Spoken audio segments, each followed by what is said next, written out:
Before we get into the video, a quick shout out to the person who originally commented about SOMA on my White Christmas video. If this person is you, I'm going to give you both of my kidneys. Now onto the video. From the reviews I've seen of SOMA, it's pretty clear that this game makes a lot of people emotional. I've seen videos talking about how this game broke them, statements about how the ending made them teary-eyed, and to be completely honest, I can't say I felt the same. Instead, this game filled my mind with ideas. Ideas about what it means to be human, when it's worth existing, when it isn't, how to judge two equal lives, and about coin tosses. When I first finished the game, I was a little underwhelmed, but that was only because the severity of what actually happened hadn't hit me until after a couple of hours mulling about everything the game had to offer. And I think that now I've ran over the key scenes enough times, I'm ready to discuss SOMA. SOMA is an existential horror game that wants people to think it's a regular horror game. I was first introduced to it when someone commented on a previous copy of my White Christmas video, saying it reminded them of the subject. After hearing this, a little part of me kept it in my mind because it looked very interesting, and anything similar to White Christmas immediately was on my radar. I tried to look up as little as possible about it because I'm notorious for spoiling every single piece of media for myself, so when I eventually got it on Steam for a pretty nifty sale, I had pretty much no idea what I was getting into. Soon I'll get into what I got into, but first I want to mention something. First off, I almost exclusively play indie games, and the games I play that aren't indie feel pretty indie. We're talking Cuphead, Celeste, Just Shapes and Beats, Superliminal, The Stanley Parable, Undertale. So it was interesting to play a game that, while having a similar indie style theming, was far more standard in its presentation. The graphics were deliberately solid, there's a lot of recording based storytelling, and a lot of the scares come from monster chase scenes, at first anyway. In a way, this was my first introduction to a more uniform video game horror, and it was pretty okay. The enemies and situations are scary with the given context, but on their own they can just be a little bit lackluster. The gameplay on its own isn't great, there are some good parts and a lot of choice-based storytelling, but the experience you get playing the game is similar to what you'd get watching a walkthrough, or a video essay. So I'd recommend getting the game before watching this video. You can wait till it's on sale, but please support the creators while you still want to. So with that out of the way, let's get into SOMA. SOMA is told from the perspective of Simon Jarrett, who got in a car accident before the events of the game. It starts with Simon taking some medicine and going to the doctor's. Once there, his doctor, Dr. David Munchie, asks him if he wants to try an experimental brain scanning device, to which you agree. You get in the seat, say something about cameras stealing souls, and everything turns white. After this, you wake up in an underwater lab where everything is in the distant future, and the game is set in motion. The way that you end up here is hidden until a bit later, but you eventually find out that from everything after the brain scan, you are not playing as Simon Jarrett. You are playing as a diving suit who thinks it's Simon Jarrett. When you took that brain scan in the 21st century, that created a digital recreation of Simon's consciousness, memories, and personality. This scan could be uploaded to a USB, disk, or anything else digital, then be attached to any other object with enough wiring, coding, and quantum or whatever, and the consciousness would be activated in the object. So the Simon we play as for most of the game is just a copy of Simon's consciousness. This is quite possibly the most important part of the game because of the question, which one is the real Simon? The original Simon died over 100 years ago, so should the diving suit Simon take his place or try to be his own person? Could the diving suit Simon be his own person, seeing as he's just a copy? Is the fact that diving suit Simon is a copy of the original Simon make his life lesser in any way? The main character's identity is one of the most question-posing aspects of the game, and while I'm going to leave it on the back burner for now, it is definitely coming back. After this, you collect the Omni tool, whose scientific name is the door opener, and explore the Upsilon facility. You see it's an obvious disrepair, with a strangely organic substance on the walls everywhere. After doing a bit of looking around and a vent section which raised my blood pressure to ungodly amounts, you find a radio and get into contact with someone named Catherine Chun. Catherine seems pretty chill with the whole ordeal, explaining that you're on Pathos 2, mistaking you for a worker, and telling you to go to the comms center. You start to go across this suspiciously placed catwalk before breaking it and making a direct encounter with a monster. This is the Construct, and its origins are another important point I want to bring up. But before I get into that, I need to explain the WOW. WOW stands for Warden Unit. Kind of weird that they're doing a little double-letter acronym, but the WOW sounds distinctly better than the WOO or WA, so I'll take it. As humanity continued down more scientific pathways, the WOW was created simply as a means of security and protection. It operated as an AI, but not a self-referential AI, closer to a generative AI like ChatGPT or Gemini. It doesn't think of itself as a person, have emotions, or ulterior motives. It just takes a command and completes it with a reasonable amount of critical thinking. And the WOW's one and only command was to preserve human life. So it did that for a fair few years, all the way up until a comet struck Earth. This comet wiped out almost all surface life, leaving the workers on the facility mostly unharmed, but decimating living conditions. This made the WoW act much more proactively in its security efforts. It began collecting and ingesting large amounts of structure gel, the substance that was used for all kinds of repairs, and extended its being to all parts of Pathos 2. But I mean, it just wants to help! It's here to preserve human life, surely nothing can go wrong.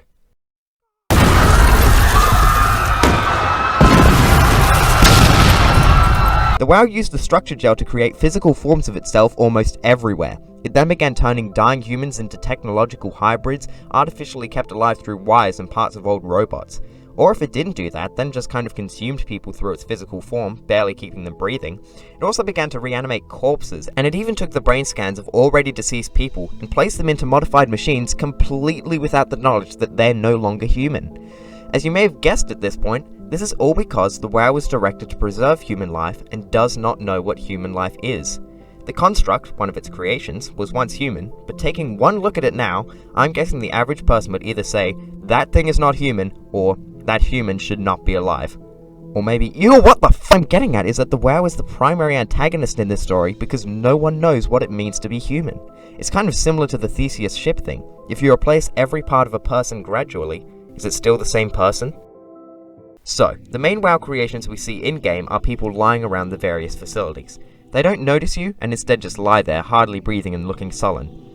It's a constant reminder of the state that the world is in, and how these people are arguably more human than you. However, the other WoW creations are the aggressive ones. These ones are able to notice you, and will chase if they do. They mostly don't have any gimmicks, they're just enemies to escape from, so it can feel a little underwhelming when you encounter another, but the concept behind them is enough to make me very interested in thinking about them. So, all of that is to say that the construct that we see here is one of the WoW's human creations.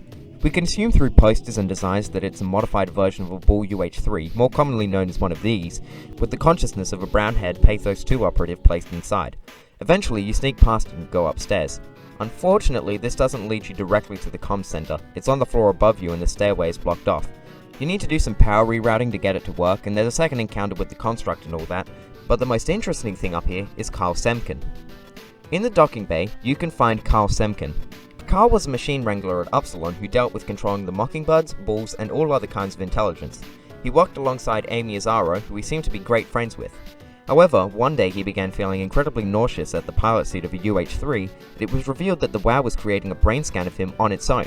This was strange, but nothing crazy, so Carl continued his work. Later, Upsilon was evacuated to a different site, Theta, with Amy and Carl voluntarily staying to deal with the reactor and power supply. About a month after this, Carl made a call to Theta, saying that he and Amy would be there soon, and to send help if they weren't. But almost immediately after this, a Mockingbird became psychotic and killed him.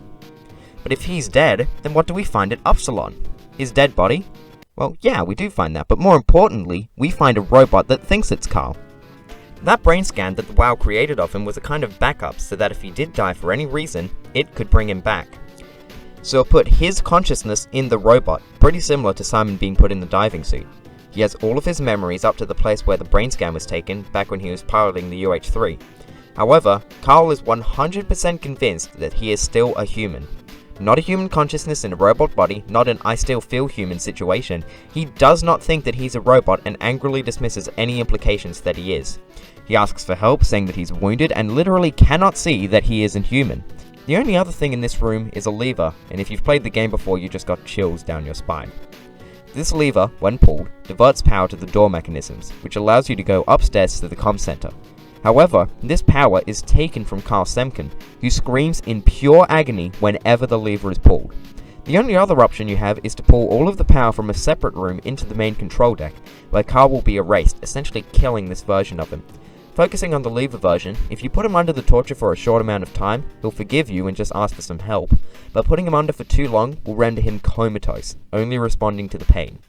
It is a fantastic introduction to the themes of the game, and it's presented really well. When you first meet Carl, you try to tell him that he's a robot, but he just keeps on denying it, leaving you confused about what's happening. By this point, you don't know that you're playing as a robot, how consciousness transfers work, or anything about the WoW. So it comes as a big revelation when you walk into a hallway to find Carl Semken's rotting corpse lying in the corner. It is some really clever storytelling, and it lets you put the final pieces together alongside our main character. and it makes it much more difficult than it would have been to kill/torture him, because you know that he's a real person. Catherine can talk about how it doesn't hurt since they're not real, but you as the player know that they can feel as much pain as anyone else. But if you want to progress down here, you have to pick, which makes for some interesting theming and an incredibly memorable first impression of the game. After you do this, you head up to the comms facility, and Catherine tells you to come to Site Lambda. Turns out there are a lot of sites throughout Pathos 2. Right after you decide to head down to the transport tunnels, the comm center starts to cave in and is quickly destroyed. You wake up in the water, and this time when you look at your hands, you see the diving suit, giving away your true form. So you walk around the water for a bit before finding the tunnels and Amy Azaro. Your encounter with her goes shockingly similar to Carl's, so a little disappointing, but it's still a good system. You go through the tunnels, and after some hijinks, end up meeting Catherine. Simon is excited to be meeting with another real human, before learning she's a robot as well. It's like catfishing, but more apocalyptic. After expressing his frustration, Catherine calls out the fact that he's a robot as well, which is the final nail in the coffin for Simon's reality. Catherine then mentions something interesting. Back when she was human, she was working on this massive project to create a remnant of human consciousness called the Ark. The Ark is a machine which creates a digital haven of nature and technology that consciousnesses could be uploaded to. These people could then live in the Ark for however long it had power, all the way up until something else found it. The plan was to finish the Ark, upload all the crew members onto it, and launch it into space with a gun that's on Site Phi. However, the project was put on hold for a number of reasons that I'll get into a second, but first I have to keep recapping. The knowledge of this gives Simon an idea. If he and Catherine work together to get the Ark, then they could upload themselves and have it launched into space. The journey is going to be difficult for sure, but it's not like they have anything else to do, other than die and make philosophical discoveries. So, since Catherine's robot form is damaged, Simon uploads her to his door opener, and they set off. So now that the journey is truly on its way, I figured we should talk about why the Ark was put on hold. Quick warning, this does involve mentions of suicide. Yeah. Skip to this time frame if that's uncomfortable for you.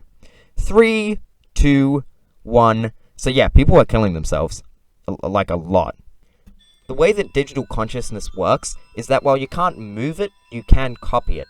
So whenever people were getting their transfers onto the Ark, they weren't actually being put in the Ark. There was a version that was in the Ark, and a version that was still left in the original body.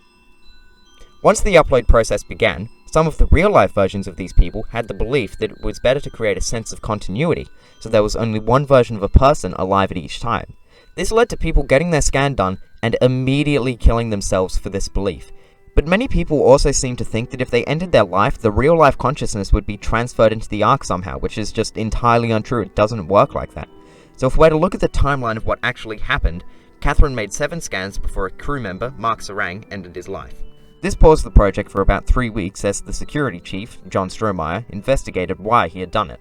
Eventually the project was put back on, but there were 5 more incidents after just 17 scans, at which point Strohmeyer told Catherine he would end the project himself if stuff didn't settle down.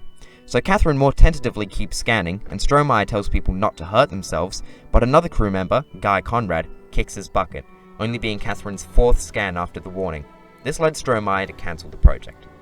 I find this to be a very important part of the story, because while the game presents many existential ideas to the player, these ideas can be usually brushed off as just thought experiments.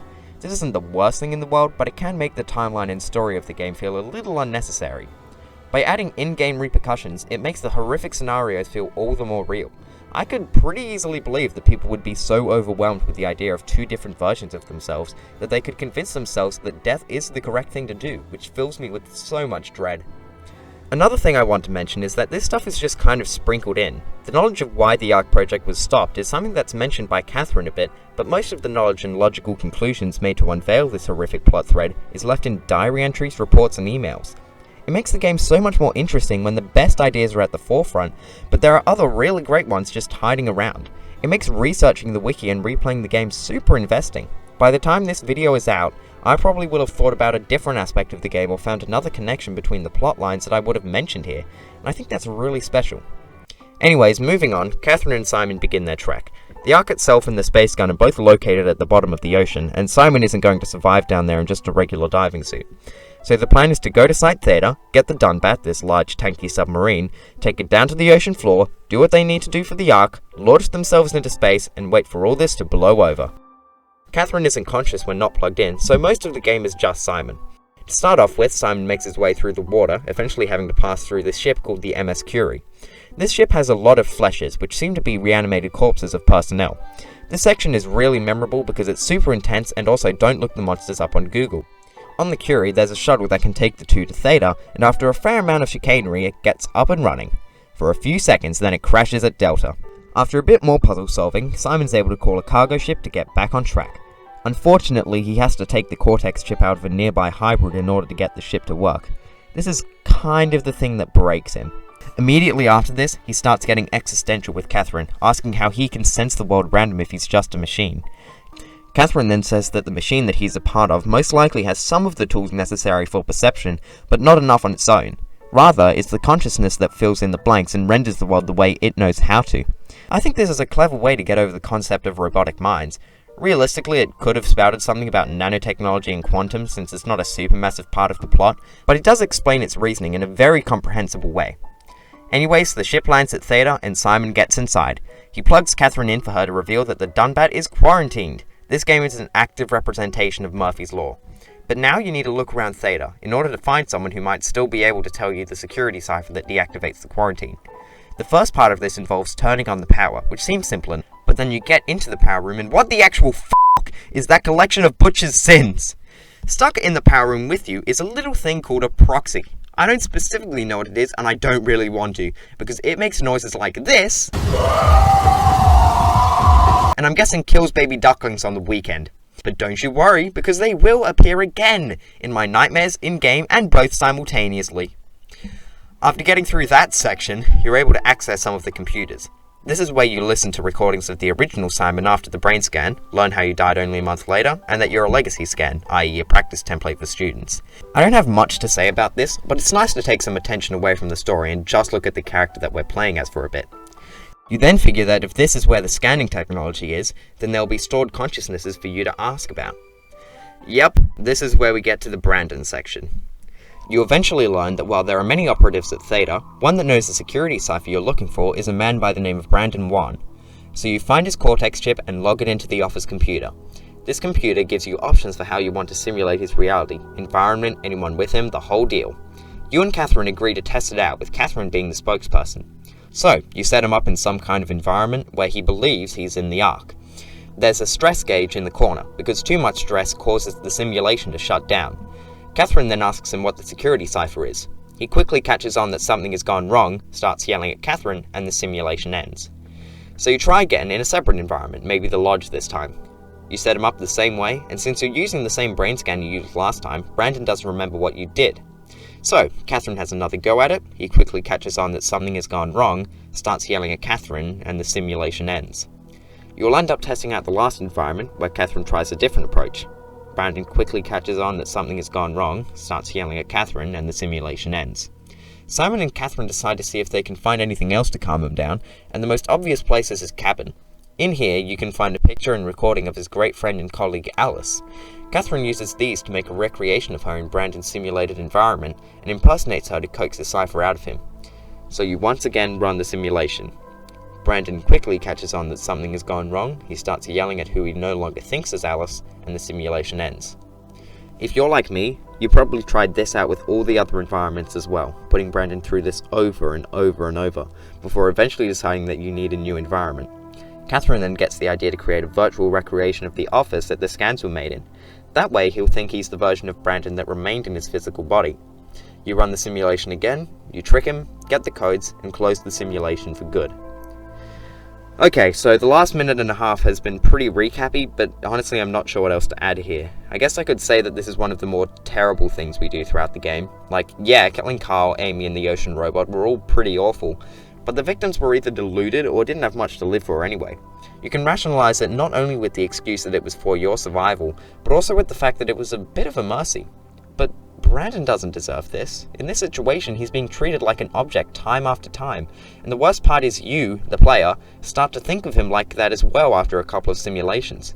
He always uses the same voice lines at the start and responds to things the same way as well. Putting someone through the same set of scenarios multiple times just to see what they'll do ends up just making them feel flat and inhuman. Something that is really felt here. Not only this, but Brandon is dead. The original version died a couple of months/years ago. You're essentially dancing on his grave. This is a really sad section, but I think it tells its story really well and is absolutely worth mentioning. Anyways, after that, you go back to Catherine, who can unlock the room to the dump at now. You go in there to check if Murphy's Law is still in effect, and it is because the WoW got to it. Whoever's consciousness got placed in there breaks out of the docking bay and just swims away into the ocean, which is honestly a little bit funny. So, Simon instead goes through a vent to see if he can find another way out. From here, Catherine can gather some data on the Ark from a prototype, and Simon can step into this machine which tells him what he's made out of. Turns out that he's not just a diving suit, he's also the dead body of Imogen Reed. Yeah, the diving suit that Simon is controlling has one of Catherine's co-workers inside it, because why not? This point doesn't have much to do with the story, but it is a very memorable tidbit.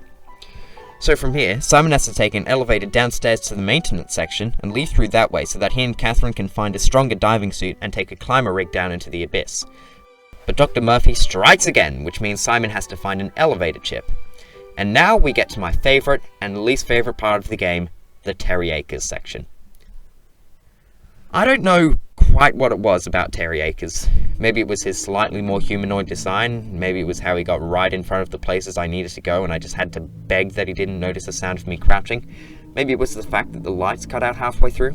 Maybe it was the fact that the operative spoke about him when he turned, which made him feel more human.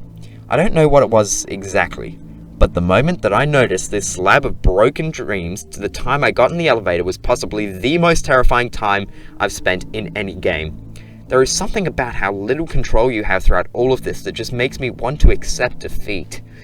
When you accidentally let him hear you, he'll be in the same room as you for minutes on end, before maybe deciding to leave. And when he does, you have to watch him limp away, only moving again when you know he's not there anymore. And even when he's gone, you can still hear his barely human screams echoing through the halls. It is an absolute worst case scenario on all fronts, and I almost hate it too much to recognize how impressive it is. And this isn't even considering the build-up. Akers is one of the few people who were infected by the WoW, but still kept a level of consciousness. He goes psychotic very quickly, but he still seems to be able to critically think to an extent. He was a well-respected chief factor at Delta due to his age and level at chess. Seriously, this guy's a grandmaster. However, most of the crew relocated to Theta after the WoW took too large a foothold on Delta. Akers decided to stay behind though, for one reason or another. In this time frame where he was alone in Delta, the WoW must have started speaking to him. Because of this, he started consuming structure gel, just absolutely shoveling the stuff in. After this, he called Theta saying that he wanted to come to Delta. When a zeppelin of people arrived to collect him, he overpowered them, cut off their communications, injected them with structure gel, and left with the zeppelin. Once he arrived at Theta, the people there must have thought, "Oh no, Mr. Akers is disfigured, we have to help him." So they took him to the medical bay, seeing if they could bring him back from whatever happened, but then he wakes up, crushes the skull of the nurse, and teams up with the proxies because yeah, I told you they were coming back, and they were coming back for this. He injected the nurse with structure gel because nothing is allowed to die, then came for everyone else working there. These people killed like one proxy and immediately left because they were at a clear disadvantage, so most of them escaped down the elevator to head for Omicron, with Brandon hiding back to lead away the proxies, ultimately dying in the process. And you can learn all of this stuff and then be stuck in a room with this guy for however long it takes you to figure out what to do. Genuinely, this entire gaming area was so incredibly stressful, and it doesn't even end after you go down the elevator. Once you get to the lower floor, Akers finds you in an absolutely terrifying jump scare that isn't even a full jump scare, then you wake up in some material that you can easily get out of. From here there are a bunch of proxies, and you eventually find your way to a drainage system where you can flush yourself and Akers into the ocean where he presumably dies. And I think this was mostly a me thing, but I genuinely and completely thought that some of this was a literal nightmare I had. I thought I'd seen somewhere that the whole thing ended right after he jump scares you, so I kept thinking it was going to end, but it kept going. I played it pretty early in the morning when I was still groggy. I thought the proxies were all just Terry Akers but a bit more malformed, so in my mind he was teleporting into every room like an especially terrifying schizophrenic hallucination. It feels like you've been cut off from everything else in the game, since you don't get to speak to Catherine, there aren't any recordings, and you don't repeat many rooms. I left after 30 minutes of playing or so, and an hour after that, did not know if what I had played was real or a dream I had the night before. This is very personal, and I doubt many other people had the exact same experience I did, but I thought I had to mention it because this tragedy of errors created the most effective part of the game for me. Anyways, after crushing grown-up bench Voldemort in a watery tomb the exact way he deserves, you end up at Omicron. At Omicron, you find Power Suit, the thing that can survive pressure in the abyss, and it already has a dead human body inside of it. How lucky are we? You just need to collect a few more resources in order for the transfer to work. So you get those items, complete the puzzles, and end with this absolutely awesome chase scene against an otherwise boring looking enemy. This monster actually chases you all the way down to the room with the power suit, so Catherine locks the door. But now you're ready for your transfer. So you get in the chair like you did at the start of the game, mention the same thing about cameras stealing souls. Catherine starts the scanning process, the transfer begins, and you wake up in the power suit. All good, no major pushback. That is until Simon hears his own voice, coming from the diving suit. He asks why there's still a Simon left in the diving suit, who by now has been put under asleep. As I mentioned before, the transfer that she did was a bit of a misnomer, because consciousness can't be moved. It can be scanned and placed somewhere else, but that means that there are going to be two versions of the same person.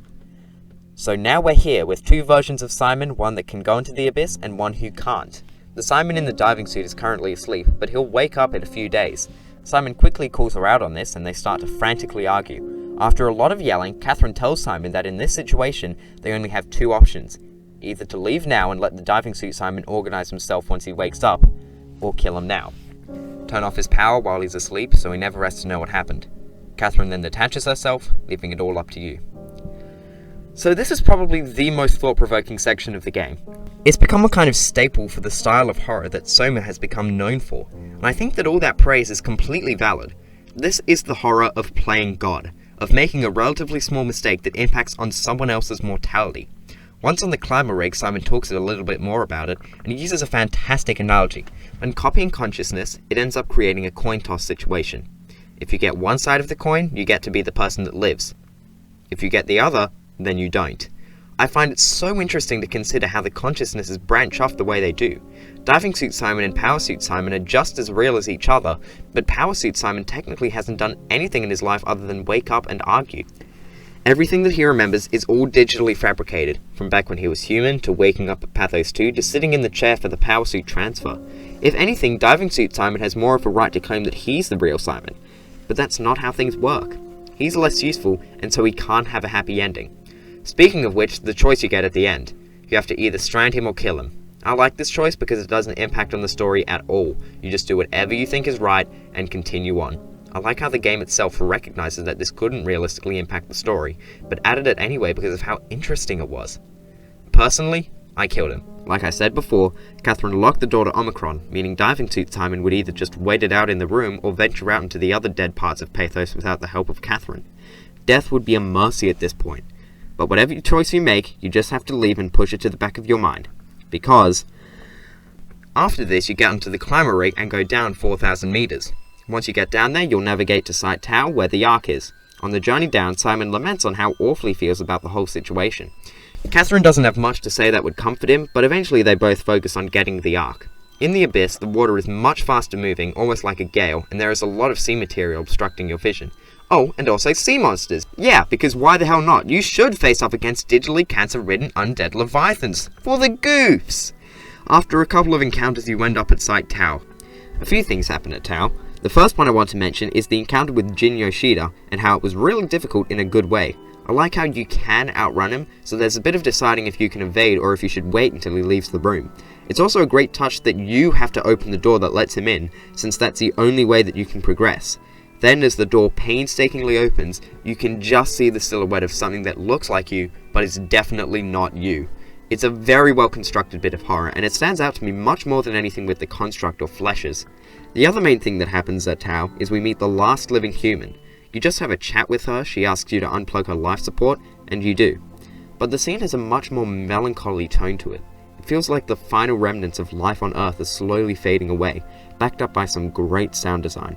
Not a lot goes on in the audio, it's just machinery beeping and Sarah's voice, but the quietness rhythmically interrupted by a machine feels like a perfect moment for reflection. I also like what Sarah speaks about. I don't know, I just thought the section was worth mentioning. After that, Simon has the Ark and heads toward Phi, where the space gun is. He's interrupted by a giant squid with one of the sickest designs I've seen in my entire life, and then makes it to base. From here, there's just a couple more puzzles until Simon and Catherine can load the Ark into the gun, then scan themselves into the Ark while the takeoff process gets initiated. However, before they can do all of this, Simon has a look around and finds Catherine's dead body. Turns out she was accidentally killed by her co-workers after a disagreement over whether the Ark should be destroyed or not. This section doesn't have a lot of relevance, but it's certainly very memorable. Finally getting to see the human version of the person you've been talking to this entire time is pretty confronting, and it's a nice plot thread to end. So eventually you've done everything you need to do, and the Ark is ready for launch. You get into the pilot seat, start prepping the gun, and Catherine starts the scan simultaneously in order to make sure that the Ark both launches and that they're both on it. We are officially nearing the ending of the game, so buckle up. Once the gun is ready, Simon presses a button that will start the firing and the scanning. A 30-second countdown begins as Catherine's consciousness begins scanning first. She gets on alright, but it doesn't leave Simon much time. His scanning starts, but then pauses about halfway through. Is he going to make it? What if he's stuck here? What if he never gets on the Ark? Wait a second, is it happening? Yes! Yes, it's back on track! It downloads right in the nick of time, and Simon makes it onto the Ark as well. A flash of bright light shines through his vision, and he wakes up back at the pilot seat. As I'm sure you guessed by this point, there was going to be a version of Simon that got on the Ark, and one that didn't. However, Simon did not put that together.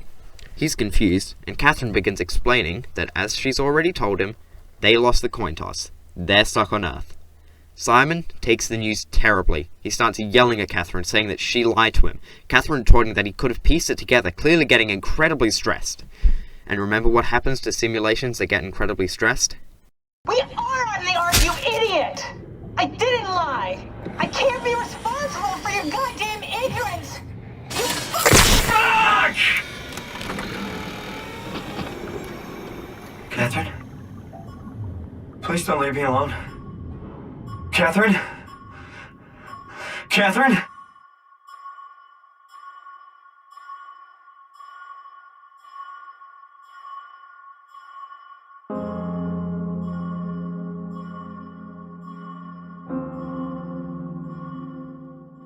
At the end of the credits, there's a scene after. You're back as Simon, this time fully in his human form, at the back of a cave. You step into the sun to see a forest brimming with life. You walk through a pathway up to a coastline where Catherine is standing. As Simon greets her with relief, the shot fades to the outside of the Ark, now floating aimlessly through space, carrying the last remnants of human life. Before I get into gushing about this ending, I want to clear some things up. Some people say that because the power suit Simon was presently experiencing the moments before the scan, there was no chance that he would have been the one on the Ark, since only copies can make it into separate spaces. I think this is a valid point, but it doesn't prove that the ending is worse. First things first, we, the player, switch Simon perspectives multiple times throughout the game. We play 4 different people who are the same person, and this means that whoever we get to see the game from is completely a coin toss. But looking at it from the characters' perspectives, I think there are a couple of reasons for why this detail isn't too important. First up, if the idea that Simon fully being in the moments before the scan means that he won't be in the new body, that means that the Simon that finally gets the happy ending is the one that gets replaced over and over and over. I think it's poetic to have the most digitally recreated and changed version of Simon be the one that doesn't die a terrible death. It also means that all the other Simons were doomed from the start, which I'd argue adds to the experience in retrospect. Secondly, this critique is only effective before the scan. As soon as the scan takes place, you have 2 Simons that are identical in memory, both of which equally claim to have been the one who took place in everything beforehand. If Powersuit Simon had have rationalized with himself that he would have been left behind, then the Ark version would have also had those exact memories, and think he was wrong. So what difference is there really? Finally, if you do think the completely pure coin toss is better, you could also fully accept the idea of a consciousness being put somewhere else to be copied, gets copied, and then both versions are randomly put back. Whatever fits the story most for you should be accepted by you, since it's a little up in the air. I also want to address the fact that Simon is an idiot. Yes, he probably should have put together that there was a chance that he wasn't going to make it onto the Ark, but I think the stupidity is warranted. First and foremost, he has brain damage. The scan that was originally taken was after he got in the car accident, so the entire time he's been in-game, his brain hasn't been functioning properly. Of course he's not putting things together. He got in a car crash both 1 month and a century ago. Not only this, but I think that really going through the experience of having all his memories be placed in a power suit, indiscernible to the memories he made after that, could subconsciously convince him that he had a good chance of getting on the Ark. Experiencing something like this is very different to just understanding how it works, so that could have messed him up a bit. This, alongside the fact that he would not want to accept the idea that he could be stuck down here, makes it pretty clear that he would have deluded himself into believing that he was for sure going to get on the Ark. And if all that doesn't work for you, maybe he is just a dumb person. Room temperature IQ, me name Grug, that's fine too. Now to the good parts about the ending. I've already spoken about how interesting consciousness transfer is in the power suit scene, so I want to focus on a specific line that Simon says here. We're gonna die down here with those fuckers living at large on a spaceship. They're not us. They're not us. They are not us. This game has a lot of opportunity for discussion, but I think this one is the most debatable. Are the Simon and Catherine on the Ark different people to the one stuck at Phi?